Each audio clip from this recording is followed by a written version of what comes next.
हाँ जी बच्चे बोलो doubts. Losses and transformer. Okay, simplify करते हैं तो पेपर के हिसाब से, है ना। दो तरह के लॉसेज है बच्चे। एक है आपके पास heat losses due to eddy currents,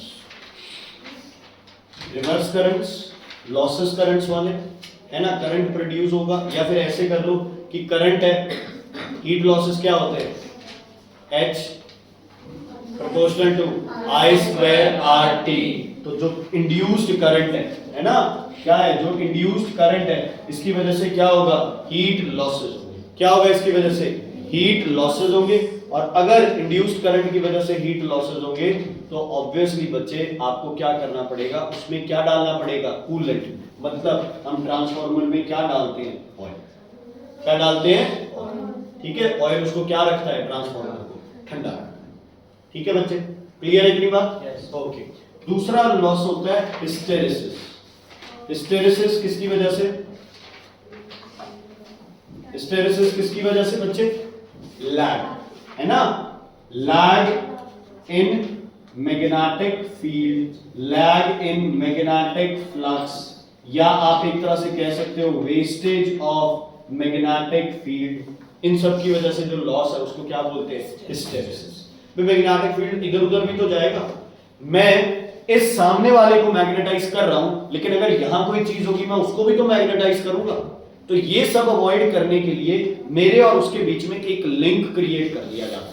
ये कुछ ऐसा है, अगर मैं वाईफाई हॉटस्पॉट ऑन करता हूं, है ना, तो वो सब उससे जुड़ सकते हैं, मेरी स्पीड क्या हो जाएगी, कम। तो अगर मुझे पर्टिकुलरली उसके साथ कनेक्शन रखना है तो मैं किससे कनेक्ट कर लूंगा, एक वायर के थ्रू, है ना, एक केबल के थ्रू। तो स्पीड भी क्या हो जाएगी, ज्यादा। हमने देखा है ना, स्पीड, ब्रॉडबैंड की स्पीड हमेशा क्या रहती है, ज्यादा रहती है केबल से। क्यों? क्योंकि वो जो भी चीजें एनर्जी है वो इधर उधर क्या नहीं होती बच्चे, वेस्ट नहीं होती। तो हम इसके लिए क्या यूज कर लेते हैं, सॉफ्ट, बोलो, iron core of thin laminated sheets, thin laminated sheets, ताकि सरफेस एरिया क्या हो, ज्यादा हो, हीट भी जल्दी लूज हो जाए, और जो आयरन कोर है ये मैग्नेटिक फील्ड के जो लॉसेस है उनको क्या कर देता है, कम कर देता है। ठीक है बच्चे, क्लियर है? बस इतना ही रखना है आपने को, ज्यादा नहीं। डीसी मोटर में जो स्प्लिट रिंग्स है उसका काम क्या होता है बता दो। हाँ जी बच्चे। सर जब शॉर्ट हम मैग्नेटिक फील्ड ट्रांसफर करते हैं प्राइमरी प्राइमरी से सेकेंडरी में, हाँ जी। तो क्या वो सेकेंडरी उसमें भी करंट आया था, उसका भी मैग्नेटिक फील्ड बनता होगा, वो उसको पसंद है, हाँ वो उसको करता है, तंग करता है, इसीलिए वो एडी करंट्स वाला वो है। एडी करंट, वो एडी करंट्स, उसे रीफ बनता है। हाँ ऑपोजिट जाता है ना। तो अब आपको कोई अपोज करेगा तो फ्रिक्शन तो क्रिएट होनी है आपस में, लॉसेस ऑब्स्ट्रक्शन हो जाती है ना उस मैग्नेटिक फील्ड को। जो आप चाहते हो, आप चाहते हो भाई मैं आपको ऑर्डर दूं और चलता रहेगा, और आप सामने बोल पड़ो तो फ्रिक्शन हो जाएगी, वो वाला हिसाब किताब है। ठीक है, हिस्टेरेसिस लैग हो गया है। जैसे मुझे एनर्जी मिली तो मैं तुझे एनर्जी ट्रांसफर करने में थोड़ा डिफरेंस होगा, मुझे टाइम लगेगा मुझे, तो उसकी वजह से मैंने क्या डाल दिया, आयरन कोर डाल दिया, ताकि वो जो टाइम लग रहा है ना उसको आप क्या कर दो, मिनिमाइज कर दो। ठीक है, एक जो वेस्टेज इधर उधर हो रहा है उसको क्या कर दो, मिनिमाइज कर दो। सर एक रिंग सिस्टम्स का जो हाउस वायरिंग रिंग सिस्टम्स वाला था उसकी सिंपल डायरेक्शन बता सर एशियन एंड का डायग्राम बता दोनों बता। सुनो देखो, आपके पास ये क्या है,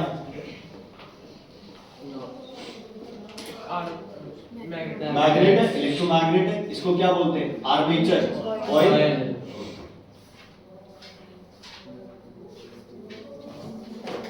ये क्या है आपके पास, किससे पहचान होती है, ये कौन सा है, डीसी मोटर है, एसी जनरेटर है, डीसी।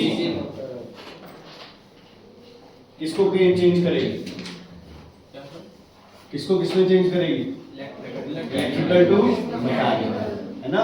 और इसकी वजह से यहाँ आप आयरन कोर डाल के इस आयरन कोर के साथ क्या लगा देंगे, एक्सेल लगा देंगे, और ये क्या करेगा,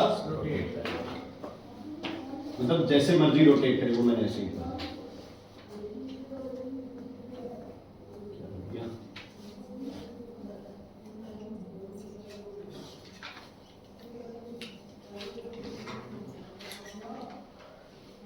तुम्हें पहचान इसकी कैसे होगी, यहाँ क्या लगा होगा तुम्हारे पास, लोड लगा होगा, है ना, यहाँ लोड लगा होगा, ये एक्सेल है, सब कुछ सेम होता है इनमें। अब फर्क इसमें क्या होता है, यहाँ क्या है आपके पास, स्प्लिट रिंग्स, यहाँ क्या है आपके पास, स्लिप रिंग्स, ठीक है। इसे आप घुमा रहे हो किस डायरेक्शन में, एक ही डायरेक्शन, आप क्या कर रहे हो, इसे घुमा रहे हो, किसको, एसी जनरेटर को, किस डायरेक्शन में, एक ही डायरेक्शन में, किस डायरेक्शन में, एक ही डायरेक्शन में। Just for a simple example, अगर ए बी आउटवर्ड आ रहा है ना, मान लो ये ऐसे घूम रहा है, अगर ए बी आउटवर्ड आ रहा है तो 180 डिग्री के बाद ए बी किधर जाएगा, इनवर्ड, है ना। अगर ए बी आउटवर्ड आ रहा है और इसकी कुछ डायरेक्शन है करंट की, तो ए बी जब इनवर्ड जाएगा तो डायरेक्शन ऑफ करंट क्या हो जाएगी, रिवर्स, क्या हो जाएगी, रिवर्स। मतलब जीरो पे जो डायरेक्शन थी 180 डिग्री पे डायरेक्शन क्या हो जाएगी, रिवर्स। या फिर ऐसे ही करो, 90 पे ईएमएफ क्या आया था, मैक्सिमम, जो डायरेक्शन थी 270 पे वो डायरेक्शन क्या हो जाएगी, रिवर्स हो जाएगी, क्या हो जाएगी, रिवर्स। मतलब आप एक रोटेशन में उसको कितनी डायरेक्शन दे चुके हो, दो, कितनी दे चुके हो डायरेक्शन, दो। इतनी बात समझ आई या नहीं है, ठीक है, नहीं समझ आई। North to south, right hand rule लगेगा इसमें, क्या हो गया, north to south, A B किधर आ रहा है, आउटवर्ड, करंट किधर जा रहा है, अपवर्ड्स, तो इसमें ऑब्वियसली क्या जाएगा, डाउनवर्ड्स। समझ आ गई। ये ए बी चल के यहां आ गया, तो अब ए बी में करंट किधर आ जाएगा, डाउनवर्ड्स। पहले ऊपर जा रहा था करंट, अब किधर आ रहा है, डाउनवर्ड्स आ रहा है। समझ आ गई। करंट की डायरेक्शन कॉइल में क्या हो रही है, चेंज। लेकिन यहां से कॉइल चेंज नहीं हो रही है, कॉइल चेंज नहीं हो रही है, कॉइल चेंज नहीं हो रही है। समझ आ गई। आपने जब उसको घुमाया तो 360 डिग्री घुमाने में आपको पता है उसने डायरेक्शन चेंज की है कि क्या था, ईएमएफ बताओ, स्टार्टिंग ये है, ईएमएफ क्या होगा, क्या होगा, मैक्सिमम, क्या होगा, क्या होगा, maximum but opposite direction, maximum but opposite direction. तो कौन सा करंट बनेगा, एसी करंट, क्योंकि डायरेक्शन क्या हो रही है बार बार उसकी, चेंज। ठीक है, जैसे यहाँ ए बी क्या जा रहा है, आउटवर्ड, यहाँ ए बी क्या जा रहा है, इनवर्ड, यहाँ क्या जा रहा है, आउटवर्ड। ये एसी जनरेटर। अब बात स्लिप रिंग का क्या, स्लिप रिंग सिर्फ कनेक्शन है और कोई काम नहीं। स्लिप रिंग सिर्फ क्या है, कनेक्शन है, खुद घूमती रहेगी, क्या फर्क पड़ेगा। ये ब्रश है ना, ये ब्रश है, ब्रश के साथ स्लिप रिंग क्या करेगी, ऐसे घूमती रहेगी। ये कॉइल लगी हुई है, ये स्लिप रिंग है, या यहाँ क्या लगा हुआ, ब्रश, स्लिप रिंग पूरी घूमेगी। ब्रश के साथ कभी कांटेक्ट टूटेगा स्लिप रिंग का, नहीं टूटेगा, कभी नहीं टूटेगा। एक इधर लगी हुई है, इसके साथ टूटेगा कांटेक्ट। लेकिन अगर यहां स्प्लिट रिंग्स होती, क्या होती, स्प्लिट रिंग्स, तो ऐसे आते स्प्लिट रिंग्स का कांटेक्ट क्या हो जाता, टूट जाता, ईएमएफ क्या हो जाता, जीरो। हाँ, कोई इनर्शिया, या जैसे आप घुमा रहे हो, आप इसे घुमाते जब ऐसे होता तो डायरेक्शन ऑफ करंट क्या हो जाती, रोटेशन क्या होनी पड़ती, रिवर्स। वो अलग केस है। यहां पॉसिबिलिटी किसकी है, स्लिप रिंग्स की। स्लिप रिंग्स घूमती रहती हैं और करंट ट्रांसफर होता रहता है। करंट कैसे ट्रांसफर होगा, एक बार ऐसे, फिर ऐसे, फिर ऐसे, और हमें बताइए कौन सा करंट है, एसी। ठीक है, अब बात करते हैं डीसी मोटर की। डीसी मोटर आप घुमा नहीं रहे, वो करंट से खुद घूम रही है। Fleming's left, okay, north to south. ठीक है, करंट ए से बी में किधर जा रहा है, मान लो अपवर्ड्स, ए बी किधर जा रहा है, इनवर्ड जा रहा है, इनवर्ड, तो ये क्या आएगा, आउटवर्ड। मतलब डायरेक्शन ऑफ रोटेशन क्या होगी, क्लॉकवाइज एंटी क्लॉकवाइज। ये होगी ना डायरेक्शन ऑफ रोटेशन, है ना, जो भी है। मेरे हिसाब से तो ऊपर से मुझे तो क्लॉकवाइज लग रही है, बाकी आपकी मर्जी। ऊपर से तो क्लॉकवाइज ही दिखेगा अपने को, है ना, क्लॉकवाइज हो गया, चलो ठीक है जी। अब देखो ये यहां है, ठीक है, कितने डिग्री रोटेट किया इन्होंने, 90 हो गए रोटेट, यस। 90 पे क्या हो जाएगा, सब कुछ जीरो, क्यों, क्योंकि कनेक्शंस क्या हो गए, कट। लेकिन ये मूव कर जाएगा ड्यू टू मोशन, और अब क्या हो गया, ऐसे हो गया। मतलब हुआ क्या, आपने जो करंट दिया, आपने क्या किया, करंट दिया इसको। अब एक चीज समझ में आनी चाहिए तुम्हें कि कांस्टेंट रिवॉल्व करने के लिए या कांस्टेंट रोटेट करने के लिए करंट की डायरेक्शन बार बार क्या होनी चाहिए, चेंज। हमने यहाँ प्रूव कर दिया कि हम एक ही रोटेशन रख रहे हैं तो करंट की डायरेक्शन क्या होनी चाहिए, बार बार चेंज। अगर मैं यहाँ स्लिप रिंग्स यूज करता और करंट की डायरेक्शन चेंज नहीं होती तो कैसे घूमता मैं, मोटर ऐसे, एक बार ऐसे फिर ऐसे, क्योंकि ए बी हमेशा क्या आता, या सी डी हमेशा क्या आता, आउटवर्ड, ऐसे और फिर ऐसे, ऐसे और फिर ऐसे, यही होता रहता। हमने क्या किया, हमने ये रिंग्स यूज कर ली, मतलब ए बी पहले किस टर्मिनल से कनेक्टेड है, पॉजिटिव से, इसके घूमने की वजह से ए बी किससे कनेक्टेड हो गया, नेगेटिव से। टर्मिनल रिवर्स कर दिए, टर्मिनल क्या कर दिए, रिवर्स कर दिए, तो डायरेक्शन ऑफ करंट क्या हो गई, रिवर्स। और हमें पता है जैसे ही डायरेक्शन ऑफ करंट चेंज करेंगे रोटेशन क्या रहेगी, कांस्टेंट। और ये रोटेशन का लॉ है भाई, ये हाथ अगर यहाँ पे इनवर्ड जा रहा है तो 180 डिग्री के बाद ये हाथ किधर आएगा, आउटवर्ड आएगा, तभी डायरेक्शन ऑफ रोटेशन क्या रहेगी, same. Split rings, commutator rings और commutators, what do? They reverse the direction of current after every 180 degree rotation so that direction of rotation of axle remains same। ये चीज clear है सबको कि किसी चीज को 360 डिग्री घुमाने के लिए 180 डिग्री के बाद जिस चीज पे आप फोर्स इनवर्ड लगा रहे थे उस पे फोर्स कहां लगानी पड़ेगी, आउटवर्ड। ठीक है, एसी में स्लिप रिंग्स है, इसलिए अगर डायरेक्शन सेम है तो करंट की डायरेक्शन क्या मिलेगी, रिवर्स।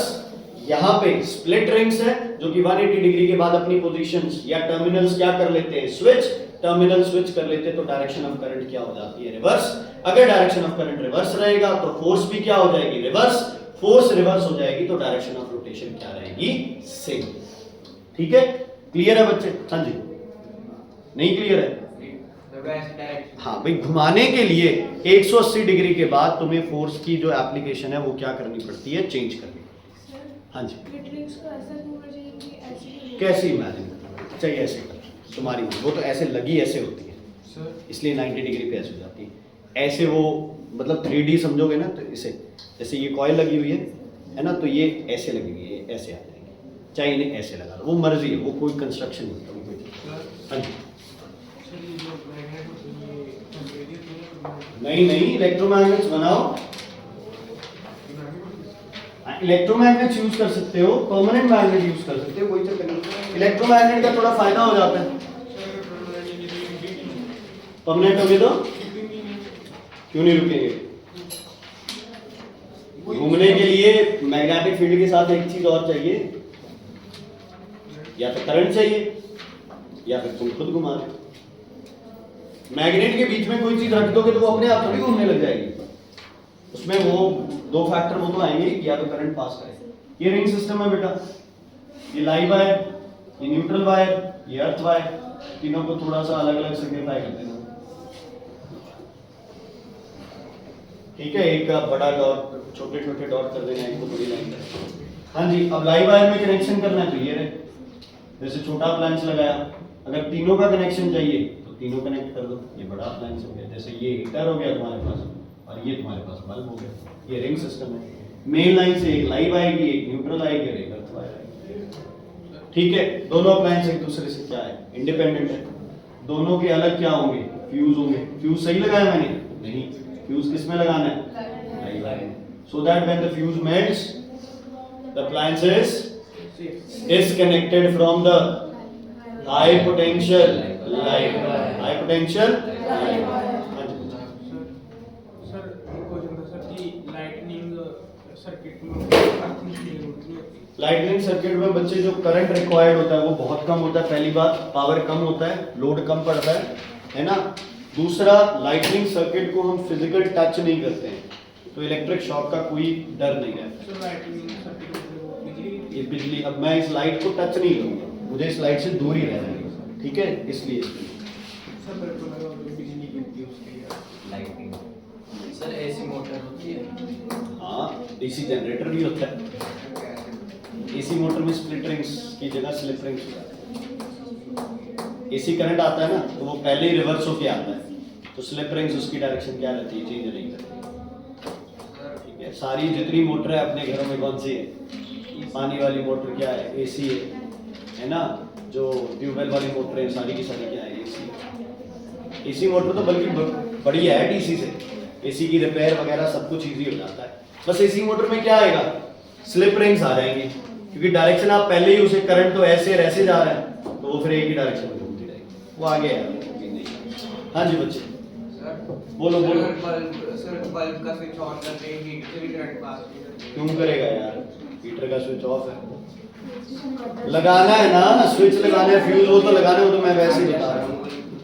स्विच और फ्यूज तो दोनों के अलग अलग लगाने हैं ना, मैंने तो वैसे ही जल्दबाजी में ये कर दिया, ये फ्यूज हो गया, ये स्विच हो गया, सबके अलग अलग हो गए।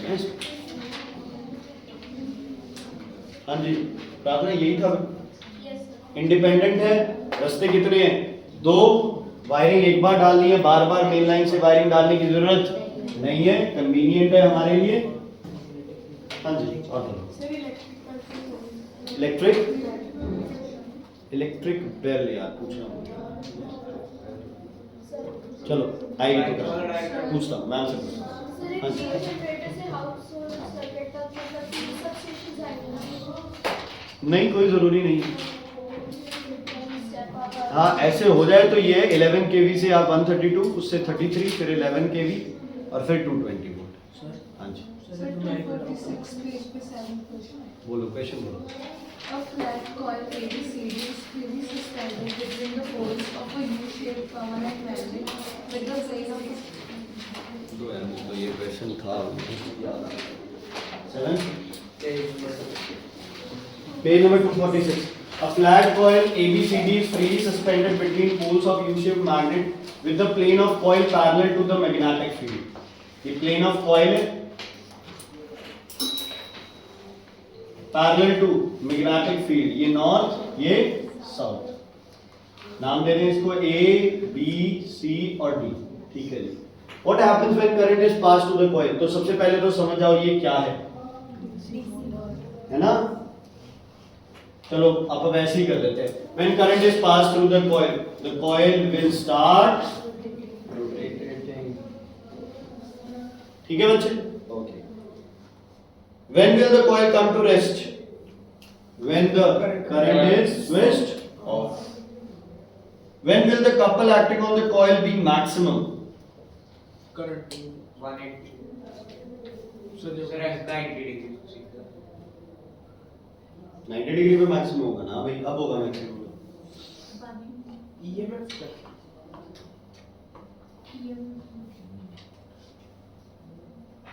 फिर से उलझ रहे हो, तुम्हें मैग्नेटिक फील्ड लाइंस क्यों पास करानी है 90 इसमें? है। ओ भाई तुम्हें मैग्नेटिक फील्ड लाइंस क्यों पास करानी है, तुम्हारे पास तो सीधा सा कंसेप्ट है। ये क्या है, मैग्नेटिक फील्ड की डायरेक्शन, ये किसकी डायरेक्शन है, करंट की, दोनों में एंगल कितना बन रहा है 90, अच्छी बात है। समझ आया, जहां पे ये है वहीं पे इस पे टॉर्क क्या होगा, क्या होगा टॉर्क मैक्सिमम।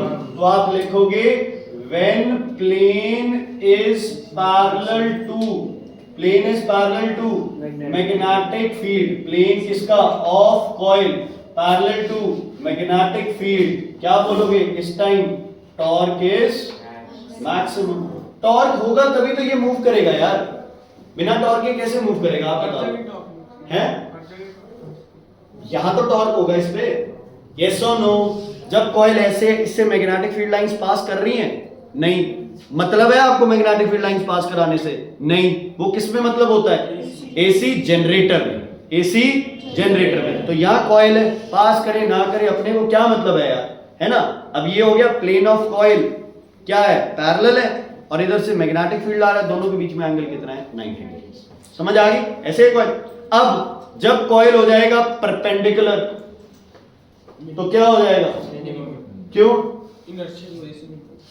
टॉर्क मिनिमम क्यों हो जाएगा, जीरो क्यों हो जाएगा टॉर्क, सर क्योंकि क्योंकि स्प्लिट रिंग्स का कनेक्शंस क्या करेंगे, टूट जाएंगे। तो आप क्या बोलोगे, टॉर्क इज मिनिमम कब, when plane is perpendicular to magnetic field, या कितनी रोटेशन पे 90 डिग्री पे, क्योंकि अब करंट क्या हो जाएगा जीरो।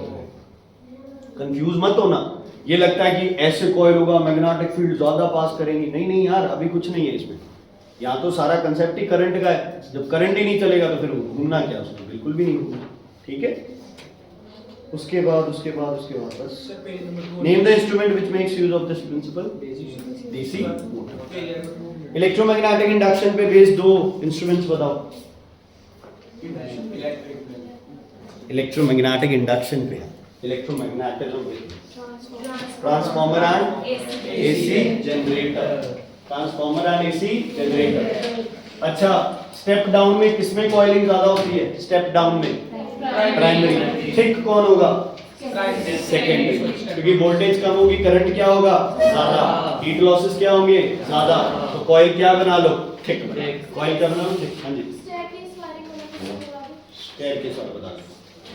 एक 3 बनाने हैं बच्चे। सर इसको स्विच में हाँ, एक बल्ब, ये 3 वायर लगानी है इसे। ठीक है, 3 हो गई। सबसे ऊपर क्या लगेगा? बल्ब। फिर यहां से एक कनेक्शन इधर, यहां से एक वायर इधर, इसमें लगाना है फ्यूज। इनायत, ये कौन सी वायर है? क्यों? किसने बोला? ये आपने बोला। ठीक है बच्चे, ऑन है या ऑफ है ना? कुछ लगा ही नहीं हुआ, बटन ही नहीं। अब बताओ, ऑन है ऑफ है? या तो दोनों ऊपर हो या दोनों क्या हो? नीचे। ये करंट ऐसे पास हो। ठीक है, यहां से स्विच ऑन किया, इधर गए, इसको ऊपर कर दिया। इसमें ऑन ऑफ कुछ नहीं है, इसमें सिर्फ डायरेक्शन चेंज है। इसीलिए जो ये ड्यूल कंट्रोल स्विचेस होते हैं, इनमें ये सिग्नल होता है, इनमें कुछ ऑन ऑफ नहीं है। कई पहले वाले होते हैं उसमें भी ये होता है, उसमें स्प्रिंग लगा होता है, आप प्रेस करके रखोगे तब तक है। टैपिंग स्विच बोलते हैं उनको, जैसे है ना, टैप करे रखोगे तब तक है, टैप हटा दोगे उड़ जाएगा। सर इसमें वो नॉब वाला पार्ट क्या है? नॉब वाला कौन सा? सर पेज नंबर 23 पे। अच्छा, वो नहीं वो नहीं करना, ये वाला समझ गया, वो घुमाने वाला। हाँ जी, सर जो दोनों बटन है उनकी एक्शन एक साइड में सर तो यार वो तो कनेक्शंस पे है ना तुम्हारे, हम तो अपना डायग्राम बना रहे हैं, सही कनेक्शन चाहिए। वो तो उसने स्विच उल्टी लगा दी तो उसमें क्या फर्क? क्योंकि ऑन ऑफ नहीं होता ना उसमें, नॉर्मली स्विच में ऑन ऑफ लिखा होता है।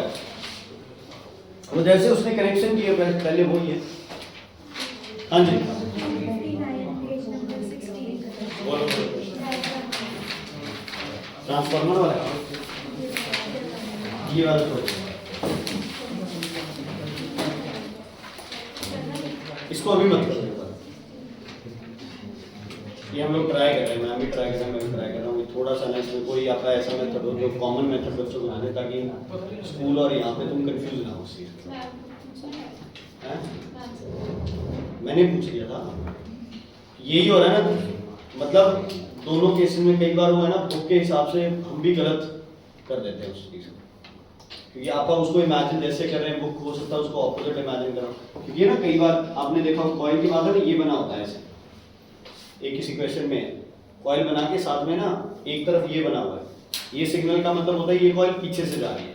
ठीक है, तो एक बार थोड़ा सा बता दूंगा मैं, कोई बात नहीं, इसको अवॉइड करने का। तुम एक बार वो रखो कि सोलेनॉइड के साथ, आयरन कोर के साथ जब लगी होती है उसमें तो कोई दिक्कत नहीं है। हाँ जी बच्चे, सुखमन जी आए हो यार, कुछ पूछ लो, नींद लिए जा रहा है बच्चे बैठे हैं, क्या फायदा बता आने का? बुखार हो गया तो तेरे कोई डाउन नहीं है बेटा? अच्छा, एक अर्थिंग का था, लोकल अर्थिंग का, वो KWH मीटर के पास एक गड्ढा खोदेंगे 5 से 6 feet, put a aluminium pipe welded with a copper plate around the pipe, put water, NaCl and charcoal to make the area conductor, attach a copper wire to the copper plate and bring it to the KWH meter and put it along with the house wiring system। ठीक है, अब appliance की earthing किससे होगी? Outer part से। In case of short circuiting, overloading, तो हमें वो शॉक से बचाएगा और अप्लायंस को भी बचाएगा। क्यों? Large amount of current will flow through the earth wire to the ground, which in turn will melt the fuse and the appliance and the circuit will be safe। हाँ जी, sir page number 203 कितना wiring का? इसका क्या? KWH metre का, wiring सीधे कौन सा वायरिंग? KWH मीटर की वायरिंग मीटर की वायरिंग रिंग सिस्टम और क्या है? अलग से फायरिंग का क्वेश्चन क्या बोलो? सर इसका अनमोल बोलो। एक सेकंड, मैंने इसको 4 बार पूछा, ये ऐसे ऊपर देखता रहता है। हाँ जी, मैं इससे कुछ पूछ रहा होता ये ऊपर देख रहा होता। कौन सा? 37। हाँ जी, करंट की डायरेक्शन B2A है मैडम, करंट की डायरेक्शन किधर है? B2A। अब B2A है ना, ऊपर होगा कुछ तो किधर जाएगा? वेस्ट, और नीचे होगा तो किधर जाएगा? ईस्ट। तो ईस्ट आंसर है इसका, ठीक है। इसको फ्लैट कर लिया करो ना, ये जो चीजें सामने हमारे ऐसे, तुम्हारे बल्कि फायदा है, कॉपी ऐसे रखी होती है तो वो ऑलरेडी फ्लैट होता है उसमें। हाँ जी बोलो। सर पेज नंबर 200 200 से राधा ढूंढो बच्चे को क्वेश्चन क्या कर रहे हैं। हाँ जी sir circuit diagram in figure 8.5 बेटा, फोनों को छोड़ दो, फोन से पढ़ना छोड़ दो। कॉपीज बुक्स एंड कौन सा 23rd क्वेश्चन बताओ? 28 का लास्ट पार्ट 28 का last part, value of R. Yes कुछ लिख रहा हूं, अगर समझ आए तो।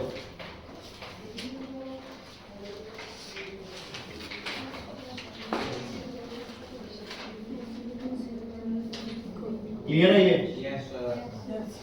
Yes. E equals to I capital R plus small r, ये टोटल रेजिस्टेंस है। ये इधर आके 8, 3 इधर आके माइनस, तो R एक्सटर्नल कितना आ गया आपके पास? 5 ओम्स, ठीक है। 1/2 plus 1/R, 2R, R plus 2, उल्टा कर लो, 2R अपॉन R प्लस 2, ये आ गया पैरेलल का। सीरीज का कितना है? प्लस 4, टोटल कितना हो जाएगा? 5। यहाँ से R की वैल्यू ये वाला R एक्सटर्नल आ गया, समझ? किसने पूछा? R एक्सटर्नल आ गया 5 ओम्स। अब R और 2 पैरेलल है आपस में, तो पैरेलल का आ गया R प्लस 2 अपॉन 2R, उल्टा करोगे ये 1 अपॉन R का होता है ना, तो 2R बाय R प्लस 2 आ गया। इसके साथ देखो एक सीरीज में भी है 4, टोटल रेजिस्टेंस कितना है ये निकाला। Sir V is equal to IR से या इसका एक हाँ जी, V is equal to IR से या इसका नहीं, उससे तो टोटल रेजिस्टेंस आएगा। V का है तुम्हारे पास, निकाला है? क्या V भी तो नहीं है, दिया हुआ है कितना? 0 पॉइंट अपन निकाला था क्या 0.25 पोटेंशियल कितना है? 0.25 पोटेंशियल V E 2 वोल्ट्स है, 0.5 हो ही नहीं सकता वोल्टेज करंट है। हाँ जी बोलो, बोलो अब क्वेश्चन बोलो।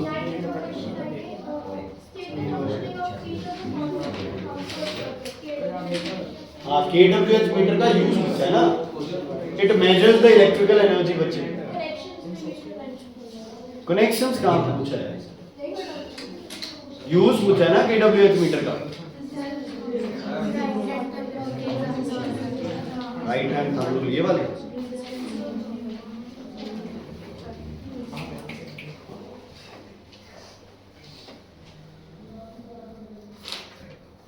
बताओ भाई, कंपास यहां रखी गई है, किधर होगी डिफ्लेक्शन? नीचे। करंट जा रहा है नॉर्थ टू साउथ। सबसे पहली गलती मैं क्या कर रहा हूं?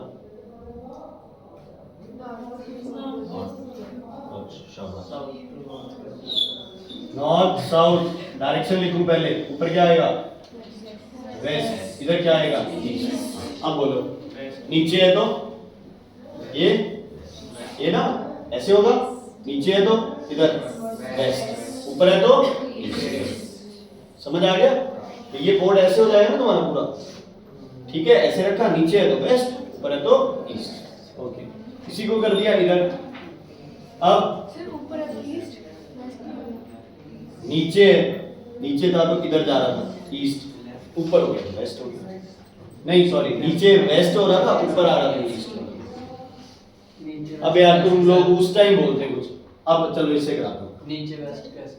अच्छा सॉरी, बोलो बेलो है। अब ये ऐसे ऊपर है तो क्या जाएगा? वेस्ट, और नीचे तो क्या आएगा? अब क्लियर है? अभी पूछ लो, पूछना है sir left hand right hand right hand नाम रूल है। सर राइट हैंड लेफ्ट से सही आता है, से नीचे आ रहा है। फिर उधर करना सही कैसे आ रहा है? हाथ चेंज करोगे तो उल्टा हो जाएगा फिर। इधर ऊपर नीचे करना लगता है, ऊपर कैसे आ रखना नीचे कॉपी पे बनाओ, ये बनाओ कॉपी, सब बनाओ कॉपी पे, बनाओ कॉपी पे सभी। बना दिया? ये कॉपी है आपके पास, ठीक है?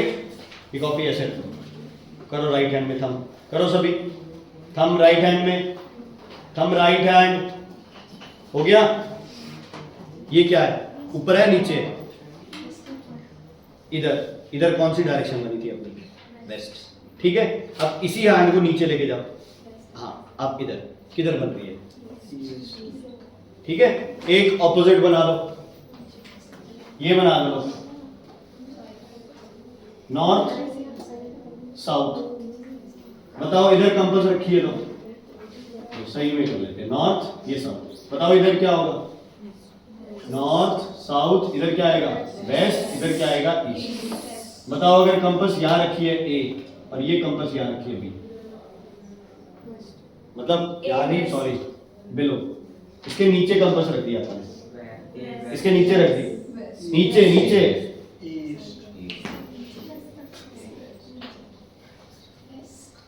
वेस्ट है ना, और ऊपर रख दी तो ईस्ट।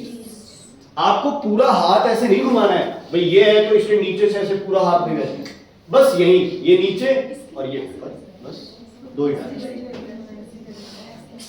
ठीक है? अच्छा, मैग्नेटिक फील्ड लाइंस कैसे बनेगी इस पे? Clockwise anti clockwise, clockwise anti clockwise, कौन सा पोल बनेगा? ठीक है? पोल किस में बनता है? जब करंट, कौन सा पोल है ये? नॉर्थ पोल कहाँ बनेगा इसका? Very good. और बताइए, हाँ हो गया सर। मैंने बायो का भी टेस्ट डाला था तुम्हारे ग्रुप पे, 18th न्यूमेरिकल करो भाई। अच्छा ये वाला इधर देखो, यस कोई मैं बताता हूँ।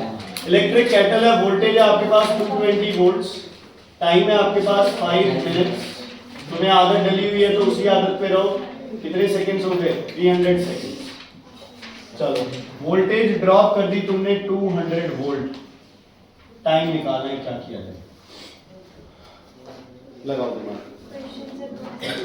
कोई क्वेश्चन नहीं, यही क्वेश्चन है। तुम्हारे पास एक हीटर है जो पानी को बॉईल करता है, सुन लो यार, एक हीटर है जो पानी को बॉईल करता है। जब 220 वोल्ट सप्लाई देते हो तो 5 मिनट लगाता है, 200 वोल्ट सप्लाई दोगे तो कितनी मिनट लगाएगा? वेदिका को इतनी तो समझ है, वेदिका कह रही है टाइम 5 मिनट से क्या लगेगा? कम ना, वोल्टेज कम होगी तो टाइम भी क्या लगेगा? कम।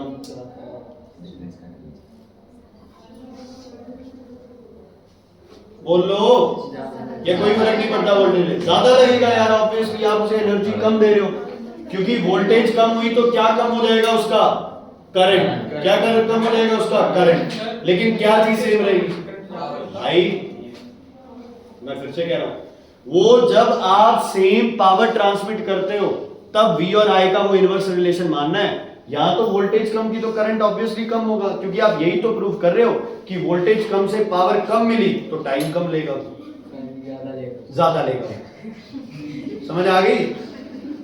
अच्छा सुनो, क्या करें तो दोनों केसेस में एक चीज सेम रहती है, शट अप। बेवकूफ बच्चे, पावर तो कम होगी यार, 220 से 200 वोल्ट देगी, पावर सेम रखना है, फिर तो आप वो ट्रांसमिशन वाला करो। वो सिर्फ V और I वाला है ना, वो ट्रांसमिशन में याद रखो, और एक उसमें याद रखो ट्रांसफार्मर में, बस जहां वो ट्रांसमिशन ट्रांसफार्मर सिर्फ उसमें याद रखो। हाँ जी बोलो, क्या सेम रहेगा? एनर्जी सेम रहेगी। चलो चलो, तुम्हारी मान लो पावर भी सेम रहेगा। और बोलो, वर्क डन सेम रहेगा, heat energy will remain same. सबसे मेन फैक्टर ये कि जितनी हीट लेके पानी यहां बॉयल होगा उतनी ही हीट अगर ये प्रोवाइड कर दे तो पानी बॉयल होता है। ठीक है, हीट का formula power into Q equals to mc delta T, और एक और था Q equals to power into time. यहां जो हीट चाहिए वो यहां हीट के बराबर है, मतलब पावर इनटू टाइम यहां, और पावर इनटू टाइम क्या होना चाहिए यहां बराबर। हमें पता है पावर में थोड़ी सी झोलमोल होगी। क्यों होगी? क्यों होगी पावर में? क्योंकि वोल्टेज क्या है, कम ज्यादा का कंसेप्ट है। हमें पता है रेजिस्टेंस इन केसेस में क्या रहता है, सेम। तो v square upon r into T equals to v square upon r into T. ये v की वैल्यू कितनी है, 220 volt upon r into 220 into 5 equals to 200 into 200 into T upon r। r से r कैंसिल, 0 से 0 cancel, 0 से 0 cancel, 2 1 जा, 2 11 जा, 11 जा, इधर 4 0, 5 1 जा, 5 8 जा, 1 2 1 डिवाइडेड बाय 8। ये क्या आ गया? कहाँ पे? सर 300 सेकंड्स लेना। अच्छा हाँ, चल मिनट्स में निकाल देंगे। सीधा ही लेना सर। इसे 1/1/20 है। कैसे आएगा? मैंने कुछ गड़बड़ कर दी कटिंग। 5 की जगह 300 सेकंड्स लेना। चल 5 लेंगे तो भी मिनट्स में आ जाएगा आंसर। मिनट में भी गलत आ सर रहा मेरे है। तो 272.7 सेकंड।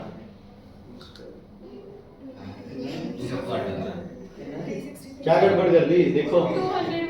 40 कैसे आ गया? 100 आ गया। हाँ ये गड़बड़ होगी ना, यहाँ आएगा 100, मैम यहाँ आ जाएगा 20। ठीक है, यहाँ आ जाएगा हाँ मैथ्स। तब नहीं पता चला जब तुमने कैंसिल कर दिया। 6.0 ये ग्राफ कब का कह रहा था? बस रिकॉर्डिंग चेक करो। मैथ्स में मुझसे ज्यादा नंबर ले लियो तब बात करेंगे। कितने आए थे? 10th में 90 थे। नहीं 9th क्या है, 10th बोर्ड मैं बोर्ड है। 9th की कौन याद रखता है, मुझे तो नहीं याद है। 10th के याद रखा, 90 मार्क्स 10th में लेके फिर मेरे को गई। सेम टीचर है, सेम टीचर को तो 2 टीचर मिले हुए हैं, मुझे तो वो सिर्फ एक ही टीचर थे। वो हाँ जी, टीचर भी तो बेस्ट थे। सर मैंने वो तो अब 2 है, बेस्ट प्लस बेस्ट 2 हो गए तेरे पास तो। हमारे पास ये वो भूल गए। सर v = ir से निकाल दियो कुछ। बेटा आई नहीं लेना ना, आई चेंज हो जाएगा, दिक्कत वो है। आई चाहिए ना। हाँ v चेंज होगा तो आई की वैल्यू चेंज होगी ना। सर इसमें नहीं कह रहा तो जिसने पहले तो 28 था किया था वो आर वाला वो तो कर सकते नहीं, उसमें पर v की वैल्यू निकालनी पड़ेगी पहले तुम्हें। हाँ वैसे वोल्टेज निकालिए, फिर r पे जितनी वोल्टेज है वो रखी है, वो सब किया है। तो अच्छा पैरेलल है दोनों में, सेम ले ली वोल्टेज और एक ही चीज का एक ही चीज में वोल्टेज सेम होगी ना। 4 ओम्स है उसमें वोल्टेज कम कराएगा वो इनपुट वोल्टेज। वो सर मेरे पास टोटल ईएमएफ हमारे पास 2 है, वो 4 ओम्स वाले की जो वोल्टेज पोटेंशियल डिफरेंस है वो 1 था सर। कैसे? और इंटरनल रेजिस्टेंस 0.275 था। कैलकुलेट किया हुआ है ना। फिर ठीक है, वही तो कह रहा हूँ भाई, कैलकुलेशन करनी पड़ेगी ना तुम्हें।